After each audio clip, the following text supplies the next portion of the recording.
എത്ര ചടുലവും സംഭവബഹുലവുമാണ് നമ്മുടെ ലോകം. ശാസ്ത്രവും സാങ്കേതിക വിദ്യയും മാനവകുലത്തെ നിർമ്മിത ബുദ്ധിയുടെ മാസ്മരിക ലോകത്തിലേക്ക് കൈപിടിച്ച് നടത്തുന്നു. വിവര സാങ്കേതിക വിദ്യ ലോകത്തെ ആകെ ഒരു ആഗോള ഗ്രാമമായി വിരൽ തുമ്പിലേക്ക് ഒതുക്കുന്നു. ഇന്നത്തെ തലമുറ മുൻപൊന്നുമില്ലാത്ത വിധം സാങ്കേതിക വിദ്യയുടെ സാമീപ്യം കൊണ്ടും ഉപയോഗം കൊണ്ടും വ്യത്യസ്തരായി നിൽക്കുന്നു. പാശ്ചാത്യ സമൂഹം തലമുറകളെ ഓമന പേരുകൾ ഇട്ട് വിളിക്കാറുണ്ട്. ഈ തലമുറയ്ക്ക് ഇട്ടിരിക്കുന്ന വിളിപ്പേര് ജനറേഷൻ സെഡ് അഥവാ ജെൻ സി എന്നാണ്.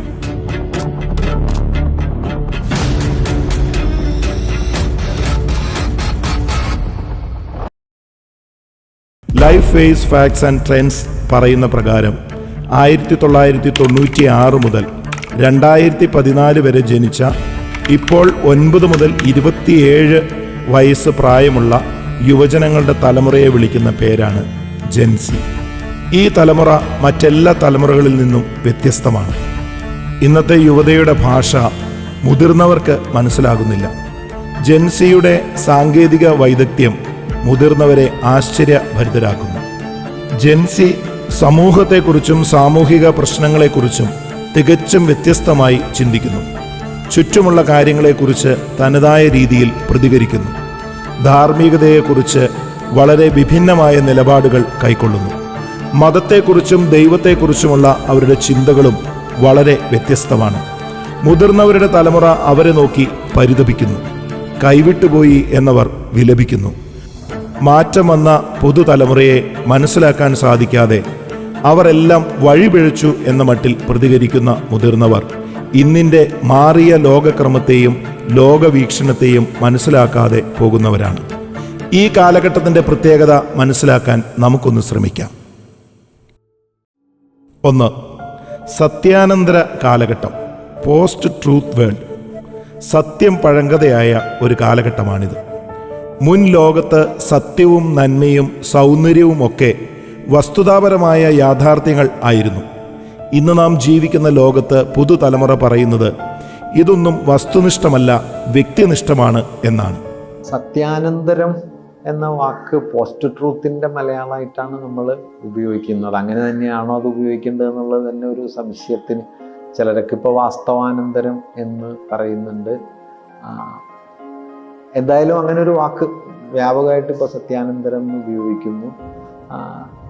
ഇപ്പോൾ 2016 മറ്റോ ഓക്സ്ഫോർഡ് ഡിക്ഷണറി ആ വർഷത്തെ വാക്കായിട്ട് സത്യാനന്തരത്തെ പോസ്റ്റ് ട്രൂത്തിനെ പ്ലേസ് ചെയ്യുകയും അത് പുതിയ കാലത്തിൻ്റെ ഒരു സംജ്ഞ എന്ന നിലയിലേക്ക് മാറുകയും ചെയ്തു. അപ്പോൾ എന്താണ് സത്യാനന്തരം? വളരെ ലളിതമായിട്ട് പറഞ്ഞാൽ വസ്തുതകൾക്കും അടിസ്ഥാന യാഥാർത്ഥ്യങ്ങൾക്കും മുകളിൽ വികാരങ്ങളെയും പ്രചരണത്തെയും ഉയർത്തിക്കൊണ്ടുവന്ന് അതിനെ യാഥാർത്ഥ്യത്തെ പകരം വയ്ക്കാൻ പോകുന്ന ഒന്നാക്കി മാറ്റുന്ന പണിയാണ് സത്യാനന്തരത്തിൽ നടക്കുന്നത്. ഒരു സ്വിച്ചിട്ട ഇരുട്ടുള്ളിടത്ത് വെളിച്ചമുണ്ടാക്കാൻ ഒരു ബൾബിന് കഴിയും. അതുപോലെ ഇതുപോലെ വെളിച്ചമുള്ളിടത്ത് ഒരു സ്വിച്ചിട്ടാൽ ഇരുട്ടുണ്ടാക്കാൻ കഴിയുന്ന ബൾബ് കണ്ടുപിടിച്ചിട്ടുണ്ടോ? ഈ വെളിച്ചവും സത്യവും എന്നൊക്കെ പറയുന്നത് ഒരുപോലെയാ. രണ്ടിനെ ഇല്ലാതാക്കാൻ പറ്റില്ല. വേണമെങ്കിൽ തടയുകയോ മറച്ചു പിടിക്കുകയോ ഒക്കെ ചെയ്യാം. എന്നാലും അതില്ലാതാവുന്നില്ലല്ലോ, നമ്മൾ കാണുന്നില്ലെന്നല്ലേ ഉള്ളൂ.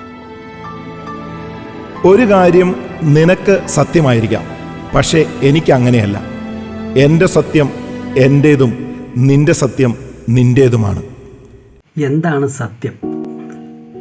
മനുഷ്യൻ്റെ ഏറ്റവും അടിസ്ഥാനപരമായിരിക്കുന്ന ഒരു ചോദ്യമാണിത്. ദൈവത്തെ സംബന്ധിച്ചാണെങ്കിലും മനുഷ്യജീവിതത്തെ സംബന്ധിച്ചാണെങ്കിലും ഇനി അതല്ല ചരിത്രത്തെ സംബന്ധിച്ചാണെങ്കിലും ധാർമ്മിക വിഷയങ്ങളിലാണെങ്കിലും എല്ലാവരും അംഗീകരിക്കേണ്ട ഒരു സത്യമുണ്ട് എന്നും ആ സത്യം കണ്ടെത്തി അതനുസരിച്ച് ജീവിക്കണം എന്നുള്ള ആ താല്പര്യവും ആണ് ഇന്ന് വരെ മനുഷ്യവർഗത്തെ മുന്നോട്ട് നയിച്ചിട്ടുള്ളത്. എന്നാൽ ഇന്നത്തെ സ്ഥിതി വളരെ വ്യത്യസ്തമാണ്. അങ്ങനെ ഒരു സത്യം അഥവാ ശരി ഇല്ല എന്ന ഒരു ചിന്താഗതിയാണ് ഇന്ന് ലോകത്തിൽ, പ്രത്യേകിച്ചും നമ്മുടെ പുതിയ തലമുറയുടെ ഇടയിൽ പ്രചരിക്കുന്നതും പ്രചരിപ്പിച്ചുകൊണ്ടിരിക്കുന്നതുമായ ഒരു ഒരു സങ്കടകരമായ ഒരു കാഴ്ചപ്പാട്. 2. ആപേക്ഷകമായ ധാർമ്മികത, മോറൽ റിലേറ്റിവിസം. ജെൻസിയെ സംബന്ധിച്ചിടത്തോളം നന്മയും തിന്മയും ഒക്കെ വ്യക്തിഗതവും ആപേക്ഷികവുമാണ്. ഒരു വലിയ ക്രൂരകൃത്യം പോലും ചിലർക്ക് നന്മയായി തോന്നാം. ചിലർക്കെതിരെ നടത്തുന്ന അനീതിയെക്കുറിച്ച് അത് ചെയ്യുന്നവർ നിർലജ്ജം ന്യായീകരിക്കുന്നത് കേട്ടിട്ടില്ലേ? ഗുജറാത്തും മണിപ്പൂരുമൊക്കെ ചിലർക്ക് ന്യായീകരിക്കാൻ പറ്റുന്ന നന്മകളാണ്. ദൈവമില്ല എങ്കിൽ മൊറാലിറ്റി വ്യക്തി കേന്ദ്രീകൃതവും ആർബിട്രറിയുമാണ്. അതായത് moral relativism is A practical consequence of atheism. ബൈബിളിൽ തന്നെ നാം പരിശോധിച്ചാൽ ന്യായാധിപന്മാരുടെ പുസ്തകത്തിൽ ഒരു യഥാർത്ഥ റിലേറ്റിവിസ്റ്റിക് സമൂഹം എപ്രകാരമാണ് ഫങ്ഷൻ ചെയ്യുന്നതെന്ന് നമുക്ക് കാണുവാൻ കഴിയും. എല്ലാത്തരം അധാർമികതയും മ്ലേച്ഛതയും നാം ആ പുസ്തകത്തിൽ വായിക്കുന്നു. From possible child sacrifice to brutal rapes and murders. പക്ഷേ ആ സമൂഹത്തിൻ്റെ റിലേറ്റിവിസ്റ്റിക് ക്യാരക്ടർ അതിൻ്റെ ഏറ്റവും അവസാനത്തെ വാക്യത്തിൽ എഴുത്തുകാരൻ രേഖപ്പെടുത്തിയിട്ടുണ്ട്. ആ കാലഘട്ടത്തിൽ ഇസ്രായേലിൽ ഒരു രാജാവില്ലായിരുന്നു, ഓരോരുത്തൻ തനിക്ക് ബോധിച്ചവണ്ണം ചെയ്തു വന്നു. Everyone did what was right in their own eyes. That is a relativistic society. ഒരു രാജാവില്ല, ഒരു ലോ ഗിവർ ഇല്ല, ഒരു മോറൽ റെഫറൻസ് പോയിന്റ് ഇല്ല. എല്ലാ മനുഷ്യനും അവൻ്റെ ദൃഷ്ടിയിൽ ശരിയെന്ന് തോന്നുന്നത് ചെയ്തു വരുന്നു. ആധുനിക നാസ്തികതയെ ഏറ്റവും അധികം സ്വാധീനിച്ച ഫ്രെഡറിക് നീറ്റ്ഷെ വളരെ കാവ്യാത്മകമായി ദൈവവിശ്വാസം പൂർണ്ണമായി നഷ്ടപ്പെട്ടു പോകുന്ന ഒരു സമൂഹത്തെപ്പറ്റി അദ്ദേഹം എഴുതുമ്പോൾ what he calls the death of God വളരെ പൊയിറ്റിക്കായിട്ട് പറയുന്നൊരു വരിയുണ്ട്. We have unchained the earth from its sun, now we will have to walk with lanterns lit in the morning hours. അതായത് സൂര്യനെ നിരാകരിച്ച നാം, ഭൂമിയെ സൂര്യനിൽ നിന്ന് പറിച്ചു മാറ്റിയ നാം, ഇനി ഓരോരുത്തൻ അവനവൻ്റെ വിളക്കുമായി പട്ടാപ്പകൽ നടക്കേണ്ടി വരുന്ന ഒരവസ്ഥ. നീറ്റ്ഷെയുടെ എഴുത്തുകൾ തന്നെയാണ് പിൽക്കാലത്ത് 20-ാം നൂറ്റാണ്ടിൽ ഹിറ്റ്ലറും മുസോളിനിയും പോലുള്ളവരെ ഏറ്റവും അധികം സ്വാധീനിക്കുകയും കോടിക്കണക്കിന് മനുഷ്യരെ കൊന്നൊടുക്കുവാൻ പ്രേരിപ്പിക്കുകയും ചെയ്ത റിലേറ്റിവിസ്റ്റ് ധാർമ്മിക ബോധം. മൊറാലിറ്റി ഒബ്ജക്റ്റീവ് അല്ല എങ്കിൽ, മൊറാലിറ്റി റിലേറ്റീവ് ആണെങ്കിൽ, if each person can do what is right in his own eyes, then ഹിറ്റ്ലറിന്റെ ധാർമ്മികതയും മദർ തെരേസയുടെ ധാർമ്മികതയും തമ്മിൽ യാതൊരു അന്തരവുമില്ല എന്നർത്ഥം. Gen Z is individualistic.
േണ്ടതില്ല. ക്രൈസ്തവ ലോകവീക്ഷണം പ്രബലമായി നിന്നിരുന്ന കാലത്ത് ജീവിതത്തിൻ്റെയും സംസ്കാരത്തിൻ്റെയും വീക്ഷണത്തിൻ്റെയും ഒക്കെ ആധാരമായിരുന്നത് ദൈവവും ദൈവത്തിൻ്റെ വചനവും ആയിരുന്നു. എന്നാൽ ക്രൈസ്തവാനന്തര ലോകത്ത് വ്യക്തിയാണ് എല്ലാറ്റിൻ്റെയും ആധാരം. ഓരോ വ്യക്തിക്കും അവനവന് ഇഷ്ടമുള്ളത് ചെയ്യാം. വ്യക്തി സ്വാതന്ത്ര്യത്തിന് വിഘാതമായി വരുന്നതൊക്കെ പുനർനിർമ്മിക്കാം. അതേസമയം തന്നെ ക്രൈസ്തവ സ്വാധീനത്താൽ ലോകം കൈവരിച്ച പുരോഗതിയെയും സ്വാതന്ത്ര്യത്തെയും സാമൂഹിക ബന്ധങ്ങളിലെ ഉത്കൃഷ്ടതയെയും ഉപയോഗപ്പെടുത്തിയും ചേർത്തു പിടിച്ചുമാണ് ഈ നവസംസ്കാരം വളരുന്നത് എന്നത് മറ്റൊരു വിരോധാഭാസമാണ്. നീതി, സമത്വം, സ്വാതന്ത്ര്യം, സമാധാനം തുടങ്ങി ക്രൈസ്തവ മാർഗം ലോകത്തിന് സംഭാവന ചെയ്ത എല്ലാ നന്മകളും ആശ്ലേഷിക്കുന്ന സമയത്ത് തന്നെ അവയുടെ ക്രൈസ്തവ വേരുകൾ കണ്ടില്ലെന്ന് നടിക്കാൻ ഈ സമൂഹം ശ്രമിക്കുന്നു. ഇതെല്ലാമാണ് ജെൻസിയുടെ പ്രത്യേകതകളായി നാം കാണുന്നത്. ഈ സ്വാധീനം കേവലം സമൂഹത്തിൽ മാത്രം ഒതുങ്ങി നിൽക്കുന്നുവോ, അതോ ക്രൈസ്തവ യുവതി യുവാക്കളെയും ഈ ചിന്തകൾ സ്വാധീനിക്കുന്നുവോ? ഉത്തരം പറയാൻ വലിയ ഗവേഷണമൊന്നും ആവശ്യമില്ല. നല്ല ക്രൈസ്തവ യുവതി യുവാക്കൾ പോലും ജെൻസിയുടെ സ്വാധീന വലയത്തിൽ ജീവിക്കുന്നവരാണ്. മേൽപ്പറഞ്ഞ ചിന്തകൾ ഒരു പ്രമേയ രൂപത്തിലൊന്നും അവതരിപ്പിക്കുകയില്ലെങ്കിൽ പോലും അവയുടെയൊക്കെ സ്വാധീനം അവരുടെ ജീവിത വീക്ഷണത്തിൽ പ്രകടമായുണ്ട്. ഒരു ഉദാഹരണം മാത്രം ചിന്തിക്കാം. ക്രൈസ്തവ വേദശാസ്ത്രത്തിലെ അതിപ്രധാനമായ ഒരു പ്രയോഗമാണ് പാപം അഥവാ സിൻ എന്നുള്ളത്. എല്ലാ മനുഷ്യരും ഒരുപോലെ പാപികളാണ് എന്നുള്ളത് ബൈബിളിൻ്റെ അസന്നിഗ്ധമായ പ്രഖ്യാപനമാണ്. പാപിയായതുകൊണ്ടാണ് മനുഷ്യൻ പാപം ചെയ്യുന്നത്. പാപം മനുഷ്യനെ ശിക്ഷാർഹനാക്കി തീർക്കുന്നു. പാപത്തിന് പരിഹാരം കർത്താവായ യേശുക്രിസ്തു വരുത്തി എന്നുള്ളതാണ് സുവിശേഷത്തിൻ്റെ അന്തസത്ത തന്നെ. എന്നാൽ ഇന്ന് എന്താണ് സംഭവിക്കുന്നത് നോക്കുക. പാപം എന്ന വാക്ക് തന്നെ നമ്മുടെ സമൂഹത്തിൽ നിന്ന് മാറിപ്പോയി. ഇന്ന് നാം സംസാരിക്കുന്നത് കുറ്റത്തെക്കുറിച്ചും ലക്ഷണങ്ങളെക്കുറിച്ചും രോഗാവസ്ഥകളെക്കുറിച്ചും ഒക്കെയാണ്, അല്ലാതെ പാപത്തെക്കുറിച്ചല്ല. ലോകോത്തര മനോരോഗ വിദഗ്ധനും എഴുത്തുകാരനും ആയിരുന്ന ഡോക്ടർ കാൾ മെനിങ്ങർ ഇങ്ങനെ പറഞ്ഞു: മതവിശ്വാസമായിരുന്നു ലോകത്തിലെ ഏറ്റവും പ്രമുഖ മനോരോഗ ചികിത്സകൻ. ഒരു മനോരോഗ ആശുപത്രിയിൽ ചികിത്സയിലുള്ള രോഗികളോട് അവരുടെ പാപങ്ങൾ ക്ഷമിച്ചിരിക്കുന്നു എന്ന ഉറപ്പ് നൽകിയാൽ 70% ആൾക്കാരെയും പിറ്റേ ദിവസം ഡിസ്ചാർജ് ചെയ്യാനാകുമെന്ന് അദ്ദേഹം പറഞ്ഞു. നമ്മുടെ ഇടയിൽ നിന്നും അപ്രത്യക്ഷമായ പാപം എന്നത് വളരെ കഴമ്പുള്ള ഒരു പ്രയോഗമായിരുന്നു. വളരെ ശക്തിയുള്ളതും പ്രബലമുള്ളതും ഗൗരവമേറിയതുമായ ഒരു വാക്ക്. ഒരു പരിഷ്കൃത സമൂഹത്തിലെ ജീവിത വീക്ഷണങ്ങളും ജീവിതശൈലികളും വിവരിക്കുവാനുള്ള കേന്ദ്ര ആശയമായി പാപം നിലകൊണ്ടു. എന്നാൽ ഇപ്പോൾ ആ പദം മറഞ്ഞു പോയിരിക്കുന്നു. ആ വാക്ക് അപ്രത്യക്ഷമായിരിക്കുന്നു. എന്തുപറ്റി? ഇപ്പോൾ ആരും പാപം ചെയ്യുന്നില്ലേ? മനുഷ്യരാരും പാപത്തിൽ വിശ്വസിക്കുന്നില്ലേ? മെനിങ്ങറുടെ വാക്കുകൾ ശക്തമായി തുടരുന്നു. പാപത്തിന് പകരം കുറ്റം അഥവാ രോഗലക്ഷണം എന്നിങ്ങനെ പറയുമ്പോൾ മനുഷ്യവർഗത്തിൻ്റെ അടിസ്ഥാന സ്വഭാവമായ ശരിതെറ്റുകളുടെ പെരുമാറ്റ ലോകം നമുക്ക് നഷ്ടമാവുകയാണ്. പാപത്തിന് പകരം ക്രൈം അഥവാ കുറ്റകൃത്യം വരുമ്പോൾ നാം ദൈവത്തെ ചിത്രത്തിൽ നിന്ന് മാറ്റുന്നു. കാരണം പാപം മനുഷ്യനും ദൈവവും തമ്മിലും, കുറ്റകൃത്യങ്ങൾ മനുഷ്യനും തമ്മിൽ നടക്കുന്ന ഒരു കാര്യമാണ്. അങ്ങനെ പാപത്തെ കുറ്റകൃത്യമാക്കി മാറ്റുമ്പോൾ നാം ആ കാര്യഗൗരവത്തെ കുത്തനെ കുറയ്ക്കുന്നു. മറ്റൊരു എണ്ണം പറഞ്ഞ മനോരോഗ ചികിത്സകനും അമേരിക്കൻ സൈക്കാട്രിക് അസോസിയേഷൻ്റെ പ്രസിഡന്റുമായിരുന്ന ഡോക്ടർ ഹൊബാർട്ട് മൗറർ ഇങ്ങനെ പറഞ്ഞു: പാപം, ധാർമ്മിക ഉത്തരവാദിത്വം എന്നിവ മനുഷ്യ പുരോഗതിക്കും വിമോചനത്തിനും വലിയ തടസ്സങ്ങൾ ആണെന്നും അവയുടെ തടവിൽ നിന്നുള്ള മോചനം ചരിത്രപരമായ നേട്ടമാണെന്നും മനഃശാസ്ത്രജ്ഞർ പതിറ്റാണ്ടുകളായി കരുതിപ്പോന്നു. എന്നാൽ ഇപ്പോൾ നാം ഒന്ന് തിരിച്ചറിയുന്നു: പാപത്തിന് പകരം കുറ്റകൃത്യവും അധർമ്മത്തിന് പകരം അസുഖവും കാരണങ്ങളായി പറയാൻ ശ്രമിച്ചപ്പോൾ നാം നമ്മെ തന്നെ നഷ്ടപ്പെടുത്തുകയായിരുന്നു. സദാചാരബോധമില്ലാത്ത നിഷ്പക്ഷരായ മനുഷ്യരാണെന്ന് തെളിയിക്കാൻ ശ്രമിച്ചപ്പോൾ നമുക്ക് നഷ്ടമായത് നമ്മുടെ അസ്തിത്വം തന്നെയാണ്. നമ്മുടെ സ്വത്വബോധം തന്നെ നഷ്ടമായി. ഇന്നത്തെ ലോകത്തിൻ്റെ പാപത്തെക്കുറിച്ചുള്ള വീക്ഷണത്തെ വിമർശിച്ചുകൊണ്ട് ഗ്രേസ് കമ്മ്യൂണിറ്റി ചർച്ചിലെ സീനിയർ എൽഡറായ ജോൺ മക്കാർദർ ഇങ്ങനെയാണ് പറയുന്നത്: ഇന്ന് പാപം ഒരു അസുഖമായാണ് വിശേഷിപ്പിക്കപ്പെടുന്നത്. അതുകൊണ്ട് തന്നെ മാനസാന്തരമല്ല, ചികിത്സയാണ് വേണ്ടതെന്ന് ആളുകൾ ചിന്തിക്കുന്നു. പാപം എന്ന യാഥാർത്ഥ്യത്തെ മാറ്റിക്കളയുമ്പോൾ മാനസാന്തരത്തിൻ്റെ സാധ്യതയാണ് എടുത്തു കളയുന്നത്. ധാർമ്മിക അധപ്പതനം എന്ന ഡോക്ട്രിൻ മാറ്റിക്കളഞ്ഞാൽ രക്ഷയുടെ പദ്ധതി തന്നെ അസാധ്യമാകും. വ്യക്തിഗത അപരാധം എന്ന ചിന്ത മായച്ചു കളഞ്ഞാൽ രക്ഷകന്റെ ആവശ്യകത ഇല്ലാതെയാകും. മനുഷ്യ മനസാക്ഷി തുടച്ചു മാറ്റിക്കളഞ്ഞാൽ നിങ്ങൾ വളർത്തിയെടുക്കുന്നത് ധാർമ്മിക ചിന്തയില്ലാത്ത, വീണ്ടെടുക്കാനാകാത്ത ഒരു തലമുറയെയാണ്. അത്തരമൊരു ലോകത്തെ ചേർത്ത് പിടിക്കാൻ സഭയ്ക്കാവില്ല.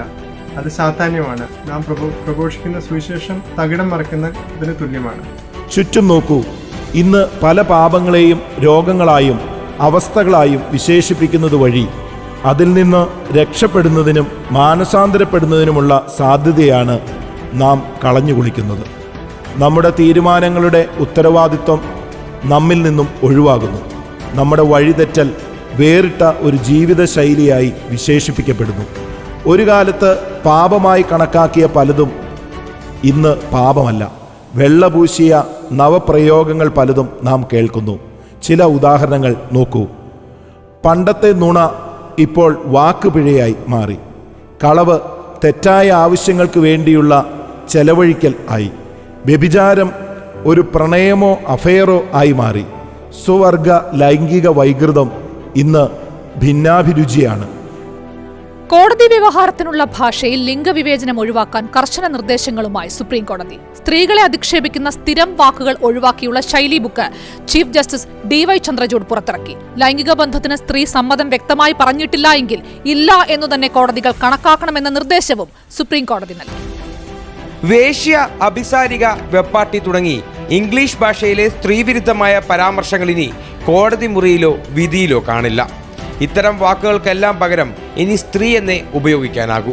കാലങ്ങളായി ഉപയോഗിക്കുന്ന ഇത്തരം പദങ്ങൾക്കും പ്രയോഗങ്ങൾക്കും ഗെറ്റ് ഔട്ട് പറയുകയാണ് സുപ്രീം കോടതി. സ്ത്രീകളെ മുൻവിധിയോടെ മുദ്രകുത്തുന്ന പ്രയോഗങ്ങളും പദങ്ങളും കോടതി മുറികളിൽ നിന്ന് മാറ്റി നിർത്താനെന്ന ആമുഖത്തോടെയാണ് ചീഫ് ജസ്റ്റിസ് DY ചന്ദ്രചൂഡ് ഈ പാപത്തിന് എന്താണ് പറ്റിയത് എന്ന് പതിറ്റാണ്ടുകൾക്ക് മുമ്പ് കാൾ മെന്നിഗർ ചോദിച്ചത് തികച്ചും വാസ്തവമായി നമുക്ക് മുന്നിൽ നിൽക്കുന്നു.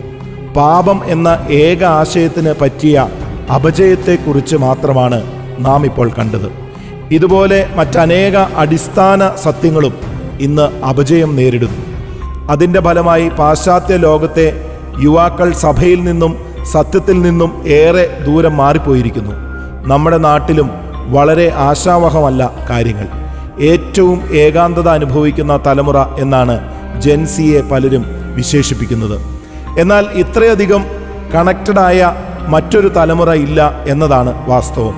അതായത് ഇൻ്റർനെറ്റ് വഴിയും സാമൂഹ്യ മാധ്യമങ്ങൾ വഴിയും വളരെയധികം കണക്റ്റഡ് ആയിരിക്കുമ്പോൾ തന്നെ വലിയ ഏകാന്തതയും ഒറ്റപ്പെടലും ടെൻഷനും ഈ തലമുറ അനുഭവിക്കുന്നുണ്ട്. അതിൻ്റെ കാരണം വേദശാസ്ത്രപരമായി വളരെ വ്യക്തമാണ്. മനുഷ്യൻ മനുഷ്യനുമായി നേരിട്ട് സമയം ചെലവഴിക്കുന്നതിനും കൂട്ടായ്മ പങ്കുവയ്ക്കുന്നതിനും പകരം വയ്ക്കാൻ ഒരു ഇൻ്റർനെറ്റിനും ആകില്ല. ഇൻ്റർനെറ്റ് മനുഷ്യരെ അരൂപികൾ ആക്കി മാറ്റുന്നു. എന്നാൽ മനുഷ്യർ സ്വരൂപികൾ ആണ് എന്ന് ബൈബിൾ പ്രഖ്യാപിക്കുന്നു. അതുകൊണ്ട് നമ്മുടെ ശരീരങ്ങളുടെ സാമീപ്യം ഏകാന്തത മാറ്റാൻ വളരെ ആവശ്യമാണ്. കൂട്ടായ്മകളും ഒത്തുചേരലും ഒഴിവാക്കാൻ ആകില്ല. അതായത് ജെൻസി അന്വേഷിക്കുന്ന ഏത് പ്രധാന ചോദ്യങ്ങൾക്കും ഉള്ള ഉത്തരം ദൈവവചനത്തിൽ ക്രൈസ്തവ ലോക വീക്ഷണത്തിൽ ഉണ്ട്. ഇത്തരമൊരു സ്ഥിതി വിശേഷത്തിലേക്ക് ഈ തലമുറ എത്തിപ്പെടാനുണ്ടായ സാഹചര്യം കൂടി അല്പമൊന്ന് പരിശോധിക്കാം. അടിസ്ഥാനങ്ങൾ മറിഞ്ഞുപോയാൽ നീതിമാൻ എന്തു ചെയ്യും എന്ന് നാം സങ്കീർത്തനം 11 വായിക്കുന്നു. ക്രൈസ്തവ ലോകവീക്ഷണവും ദൈവവചനവും ദൈവത്തിൽ ആധാരമാക്കിയ ധാർമ്മികതയും ആയിരുന്നു ലോക സംസ്കൃതിയുടെ അടിസ്ഥാനങ്ങൾ. ക്രൈസ്തവന്തര സത്യാനന്തര ലോകത്ത് ഈ അടിസ്ഥാനങ്ങൾ മറിഞ്ഞുപോയി എന്ന് നാം കണ്ടു. അതാണ് ഇന്നിൻ്റെ യാഥാർത്ഥ്യമെന്നും ജെൻസിയുടെ ദുരവസ്ഥയ്ക്ക് കാരണം അതാണെന്നും നാം മനസ്സിലാക്കണം. യുവജനങ്ങളെ സഭയോട് ചേർത്ത് നിർത്താൻ പലരും പല പൊടിക്കൈകളും നിർദ്ദേശിച്ചിട്ടുണ്ട്. സാം മുട്ടുമേ നിന്ന് 3 ഹല്ലേലൂയ പറയും. സാമിന് ഏറ്റവും ഇഷ്ടമുള്ള പദ്ധതിയാണത്. അക്സ വാക്യങ്ങൾ കാണാതെ പറയും. അക്സയ്ക്ക് ഒരുപാട് വാക്യങ്ങൾ കാണാതെ അറിയാം. ഇവയാണ് യുവജനങ്ങളുടെ പരിശീലന പദ്ധതികൾ. നിയമസഭയുടെയും പാർലമെന്റിന്റെയും മുമ്പിൽ ഒരു രാജ്യത്തെ പിടിച്ചുലയ്ക്കാൻ പോകുന്ന സമരം ചെയ്യാൻ കെൽപ്പുള്ള സോഫ്റ്റ്വെയറുകൾ നിർമ്മിച്ചു കൊടുത്ത് കോർപ്പറേറ്റ് കമ്പനികൾക്ക് $1 ബില്യൺ വരുമാനമുണ്ടാക്കി കൊടുക്കുന്ന യുവാക്കൾക്ക് അനുയോജ്യമായ പരിശീലന പദ്ധതികളാണോ ജാംബവാന്റെ കാലം മുതൽക്കുള്ള ഈ കലാപരിപാടികൾ? എന്നാൽ അതിനേക്കാളൊക്കെ പ്രധാനപ്പെട്ടതും അടിസ്ഥാനപരവുമായ ചില കാര്യങ്ങൾ നാം ശ്രദ്ധിക്കേണ്ടതുണ്ട്. ഇവിടെ ഏറ്റുമുട്ടുന്നത് രണ്ട് ലോക വീക്ഷണങ്ങളാണ്. മനുഷ്യനിൽ ആധാരമാക്കിയ ഹ്യൂമാനിസത്തിൻ്റെയും മാനുഷികത്വത്തിൻ്റെ വീക്ഷണവും നിലപാടുമാണ് ഒരു വശത്ത്. മറുവശത്ത് ദൈവത്തിൻ്റെ വചനം ആധാരമാക്കിയ ക്രൈസ്തവ ലോകവീക്ഷണം. ഒന്നാമത്തേതിൻ്റെ ആധാരം മനുഷ്യനാണെങ്കിൽ രണ്ടാമത്തേത് ദൈവികമാണ്. രണ്ട് ലോകവീക്ഷണങ്ങളിൽ ദൈവമില്ലാത്ത വീക്ഷണം പ്രബലമാകുന്നു. കാരണം ദൈവത്തെ പുറന്തള്ളിയ, ബൈബിൾ ഉപേക്ഷിച്ച, പ്രാർത്ഥന വിട്ട, സൃഷ്ടി തള്ളിയ ഒരു വിദ്യാഭ്യാസ സമ്പ്രദായത്തിൽ പഠിക്കാൻ നമ്മുടെ ഒരു തലമുറ കുഞ്ഞുങ്ങളെ നാം വിട്ടുകൊടുത്തു എന്നതാണ് വാസ്തവം. എന്നിട്ട് നിങ്ങൾ തനിയെ ഉണ്ടായി എന്നും അമാനുഷികമായതൊന്നുമില്ലെന്നും ദൈവമില്ലെന്നും പഠിപ്പിച്ചു. മക്കൾ സ്കൂളിൽ പഠിക്കുന്നൊന്നും കാര്യമാക്കേണ്ട, നമുക്ക് അവരോട് പിന്നീട് യേശുവിനെക്കുറിച്ച് പറയാം എന്ന് നാം മാതാപിതാക്കളോട് പറയുന്നു. നോക്കൂ, നാം കാണുന്നത് എന്താണ്? തികച്ചും വ്യത്യാസപ്പെട്ട അടിസ്ഥാനങ്ങളുള്ള ഒരു തലമുറ.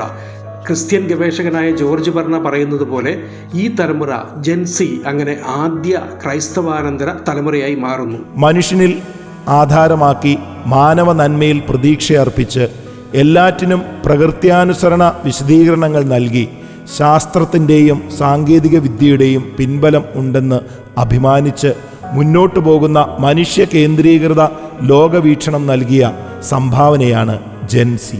ക്രൈസ്തവ ഗോളത്തിൻ്റെയും സഭയുടെയും പരാജയം അതിൻ്റെ പിന്നിലുണ്ട്. ഇനിയും നിസ്സംഗത പാടില്ല.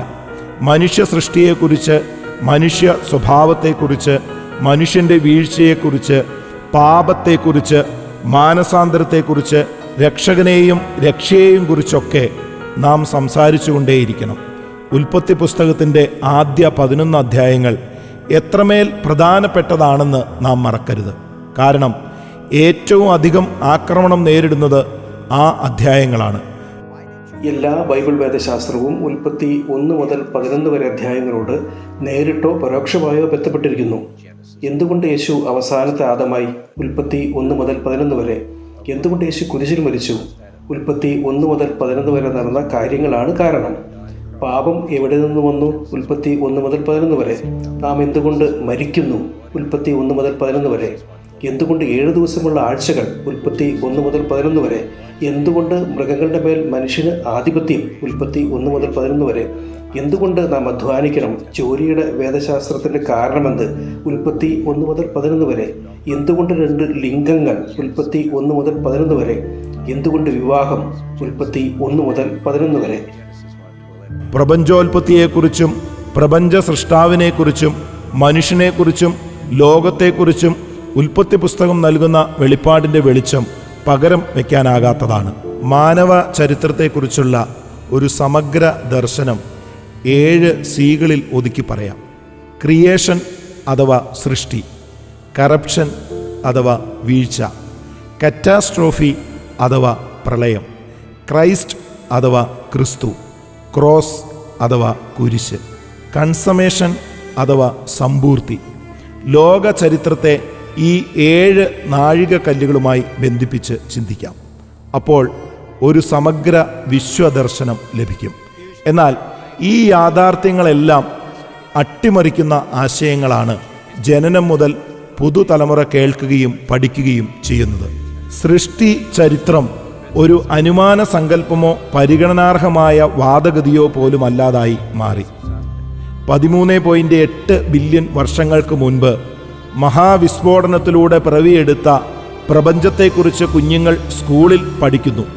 പ്രപഞ്ചത്തിൻ്റെ ആരംഭത്തെക്കുറിച്ചുള്ള എല്ലാ പുസ്തകങ്ങളും എഴുത്തുകളും ആരംഭിക്കുന്നത് 13.8 ബില്യൺ വർഷങ്ങൾക്ക് മുമ്പ് നടന്ന മഹാവിസ്ഫോടനത്തെക്കുറിച്ച് പറഞ്ഞുകൊണ്ടാണ്. സ്പേസും സമയവും ഒക്കെ ആരംഭിക്കുന്നത് അപ്പോഴാണ്. അങ്ങനെയെങ്കിൽ അതിനു മുമ്പ് എന്ത് എന്ന ചോദ്യം വളരെ പ്രസക്തമാണ്. പ്രപഞ്ചോൽപത്തിക്ക് മുമ്പ് ഒന്നുമില്ലായിരുന്നു. നത്തിങ്നെസ് അഥവാ ശൂന്യത എന്ന വാക്കാണ് തുടക്കത്തിന് മുമ്പുള്ള അവസ്ഥയെ വിശേഷിപ്പിക്കാൻ ശാസ്ത്രജ്ഞന്മാർ ഉപയോഗിക്കുന്നത്. അങ്ങനെയെങ്കിൽ ഒന്നുമില്ലായ്കയിൽ നിന്ന് എന്തെങ്കിലും ഉണ്ടാകുമോ? Why is there something rather than nothing എന്ന വിശ്വപ്രസിദ്ധ ലെബനീസ് ചോദ്യം ഭൗതിക ലോകത്തിനപ്പുറത്തേക്ക് നീളുന്ന മനുഷ്യൻ്റെ അന്വേഷണത്തിൻ്റെ ഏറ്റവും വലിയ ചോദ്യമാണ്. ലോകോത്തര ഗണിത ശാസ്ത്രജ്ഞനും ഓക്സ്ഫോർഡ് പ്രൊഫസറുമായ ഡോക്ടർ ജോൺ ലെനക്സ് എഴുത്തുകാരനായ എറിക്സ് മെറ്റാക്സസുമായി നടത്തുന്ന ഈ സംഭാഷണം ഒന്ന് ശ്രദ്ധിച്ചു നോക്കൂ. ഒന്നുമില്ലായ്കയിൽ നിന്ന് പ്രപഞ്ചമുണ്ടായെന്ന് പറയുന്ന നിരവധി പുസ്തകങ്ങൾ ഞാൻ വായിച്ചു. ആ പറയുന്നത് ശുദ്ധ അസംബന്ധമാണ്. ശരിക്കും അവർ എന്താണ് ചെയ്യുന്നത് എന്നറിയാമോ? ഒന്നുമില്ലായ്മയെ അല്ലെങ്കിൽ ശൂന്യതയെ അവർ പുനർനിർവചിക്കും. എന്നിട്ട് ഒന്നുമില്ലായ്മയ്ക്ക് പല വിചിത്ര നിർവചനങ്ങളും നൽകും. ഹാർവാർഡ് MITയുടെ ഫാക്കൽറ്റി ക്ലബിലേക്ക് എന്നെ ഒരിക്കൽ വിളിച്ചു. പ്രശസ്ത ഊർജ തന്ത്രജ്ഞനായ അലൻ ഗുദുമായി ഒരു സംവാദത്തിനാണ് ഞാൻ പോയത്. മഹാവിസ്ഫോടനത്തിനു ശേഷം പ്രപഞ്ചം വളരെ പെട്ടെന്ന് വികസിച്ചു എന്ന ഇൻഫ്ലേഷൻ തിയറിയുടെ പ്രണേതാവാണ് അലൻ ഗുദ്.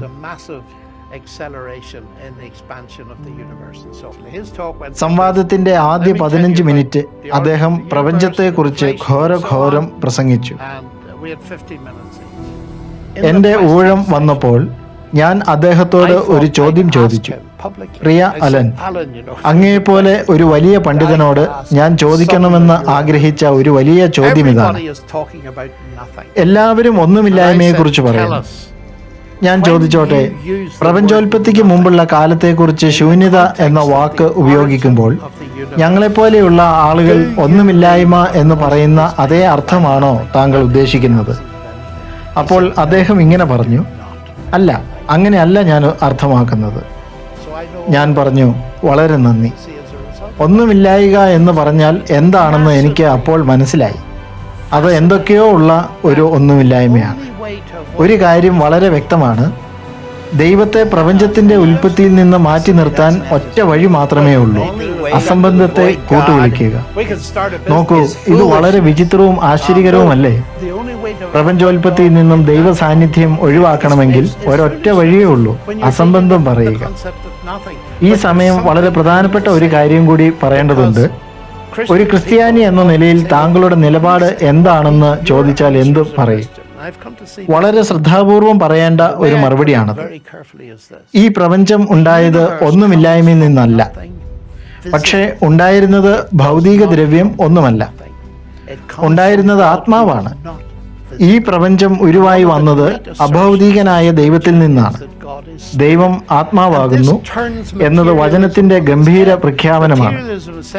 ഭൗതികവാദികൾ പറയുന്നത് തുടക്കത്തിൽ ഭൗതിക ദ്രവ്യം മാത്രം ഉണ്ടായിരുന്നു എന്നാണ്. എന്നാൽ ആത്മാവാണ് പ്രഥമം എന്നാണ് ബൈബിൾ പ്രഖ്യാപിക്കുന്നത്. ആദിയിൽ വചനം ഉണ്ടായിരുന്നു, വചനം സകലത്തിനും കാരണഭൂതനായിരുന്നു. മറുവശത്ത് ഭൗതിക ദ്രവ്യത്തിൽ നിന്നാണ് സകലവും ആരംഭിക്കുന്നത് എന്ന് ഭൗതികവാദി പറയുന്നു. ശൂന്യത എന്ന് അവകാശപ്പെടുകയും എന്നാൽ അത് വെറും ശൂന്യതയല്ല എന്ന് അംഗീകരിക്കാൻ നിർബന്ധിതരാവുകയും ദൈവത്തെ ഒഴിവാക്കാനായി ശുദ്ധ അസംബന്ധം പറയുകയും ചെയ്യുന്ന ഭൗതികവാദിയുടെ നിലപാട് എത്ര കഴമ്പില്ലാത്തതാണ്. പ്രപഞ്ചോൽപത്തിയെക്കുറിച്ച് ബൈബിൾ പറയുന്നത് തികച്ചും യുക്തിഭദ്രവും ശാസ്ത്രീയവുമാണ്. പറഞ്ഞു വരുമ്പോൾ പ്രധാനപ്പെട്ട കാര്യം വിട്ടുപോകാൻ ഇടവരരുത്. നമ്മുടെ തലമുറകളിലേക്ക് കൈമാറുവാൻ സാധിക്കുന്ന ഏറ്റവും ശക്തമായ ആത്മിക പൈതൃകം എന്ന് പറയുന്നത് ഉൽപ്പത്തി പുസ്തകത്തിലെ ആദ്യത്തെ 11 അധ്യായങ്ങൾ ശക്തമായ നിലയിൽ നമ്മുടെ മക്കളെ പഠിപ്പിക്കുക എന്നുള്ളതാണ്. നമ്മുടെ വിശ്വാസം, നമ്മുടെ ഉപദേശം, നമ്മുടെ ക്രിസ്തീയ ലോകവീക്ഷണം, ഇതിൻ്റെ എല്ലാം അടിസ്ഥാനം, ഫണ്ടമെൻ്റൽ എന്ന് പറയുന്നത് ഈ 11 അധ്യായങ്ങളിലെ സത്യങ്ങളാണ്. ഭൂമി ഉരുണ്ടതാണ് എന്നും ഭൂമി സൂര്യനെ വലയം വയ്ക്കുന്നു എന്നൊക്കെ പറഞ്ഞ ബുദ്ധിമാന്മാരായ ആളുകളെ പീഡിപ്പിച്ച സഭയും എണ്ണം പറഞ്ഞ സഭകളും ഇന്നും മഹാവിസ്ഫോടന സിദ്ധാന്തത്തിലും അതുപോലെ പരിണാമ സിദ്ധാന്തത്തിലും വിശ്വസിക്കുകയും ശാസ്ത്രം വയ്ക്കുന്ന പുതിയ ആശയങ്ങൾക്ക് വിരുദ്ധമായി സംസാരിക്കുവാൻ അവർ ഭയപ്പെടുകയും ചെയ്യുന്നതിൻ്റെ കാരണം അവർ പറഞ്ഞത് തിരുത്തേണ്ടി വരുമോ എന്ന ആശങ്കയിലാണ്. എന്നാൽ ദൈവത്തിൻ്റെ വചനം സത്യമെന്ന് വിശ്വസിക്കുന്ന നമ്മെ സംബന്ധിച്ച് ഈ 11 അധ്യായങ്ങൾ പഠിപ്പിക്കുന്ന കാര്യങ്ങൾ അത് ആത്യന്തികമാണ്, അത് ദൈവം പറഞ്ഞതാണ്. ഒരിക്കൽ പറഞ്ഞാൽ നമുക്ക് മാറ്റി പറയേണ്ടി വരികയില്ല. എന്ന് മാത്രമല്ല, ഇത് ഏറ്റവും ആധികാരികമാണ് എന്നുള്ളതാണ്. 4 സംഭവങ്ങൾ നാം ഈ 11 അധ്യായങ്ങളിലൂടെ കാണുന്നു. സൃഷ്ടി, വീഴ്ച, പ്രളയം, രാജ്യങ്ങൾ. ഈ 4 സംഭവങ്ങൾ നാം വിശദമായി പഠിച്ച് മനസ്സിലാക്കുമ്പോൾ മനുഷ്യന്റെ കാലാകാലങ്ങളായിട്ടുള്ള ഒട്ടനവധി ചോദ്യങ്ങൾക്കാണ് ഉത്തരം ലഭിക്കുന്നത്. ഈ 11 അധ്യായത്തിലെ സംഭവങ്ങൾ, അത് പഠിപ്പിക്കുന്ന സത്യങ്ങൾ ശരിക്കും നാം ശക്തമായി നമ്മളോട് തന്നെ, നമ്മുടെ പുതിയ തലമുറയോട് അവരുടെ ബുദ്ധിയിൽ ഇത് ശക്തമായി സ്ഥിരമായി നിൽക്കാൻ തക്കവിധം നാം പഠിപ്പിക്കേണ്ടത് ആവശ്യമുണ്ട്. അങ്ങനെ നാം ചെയ്യുമ്പോൾ നാം ഒരു വലിയ സ്പിരിച്വൽ ലെഗസിയാണ് സൃഷ്ടിക്കുന്നത്.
തന്നെയാണ് നഷ്ടമാവുക.